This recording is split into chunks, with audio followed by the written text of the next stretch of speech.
এভাবে শুটকি রান্না করে আলহামদুলিল্লাহ তৃপ্তি করে ভাত খেলাম। যে কোনো শুটকি যদি আপনি এভাবে রান্না করেন তাহলে আপনি 2 প্লেট ভাত খেয়ে নিতে পারবেন, এতটাই মজার হয় এটা। আজকের রান্নার জন্য এখানে আমি সমুদ্রের যে বড় কাতলা শুটকি থাকে সেটা নিয়েছি। তো এটা ছোট ছোট করে কেটে বেশ ভালোভাবে ধুয়ে ফুটন্ত গরম পানিতে 4-5 মিনিট বেশ ভালোভাবে সিদ্ধ করে আরও কয়েকবার ধুয়ে এই যে শিলপাটায় থেতো করে নিয়েছি। আর তারপরে হচ্ছে চুলায় রান্নার জন্য দিয়েছি 1 কাপ পরিমাণ পেঁয়াজ কুচি, আধা কাপ রসুন কুচি, ভালোভাবে লাল লাল করে ভেজে এবার শুটকিগুলো দিয়ে একেবারে লাল করে ভেজে নিয়ে সাথে দিয়েছি কাঁঠাল বিচি, আদা রসুন আর জিরা বাটা। সব কিছু বেশ ভালোভাবে কষিয়ে এখন এর মধ্যে দিয়ে দেবো স্বাদমতো লবণ, হলুদ গুঁড়া আর শুকনো মরিচের গুঁড়া। 5-6 মিনিট বেশ ভালোভাবে কষিয়ে নিয়ে 1 কাপ পরিমাণ পানি দিয়ে দেবো। তারপর ঢাকনা দিয়ে ঢেকে চুলার আঁচ মিডিয়াম রেখে রান্নাটা করে নেব।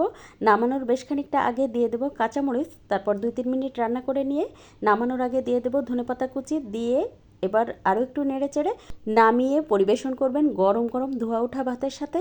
তারপর এনজয় আমার রান্নাঘরের ভাইয়ার মতো বলতে হয়, এভাবে রানবেন আর তামা তামা করে খাইবেন।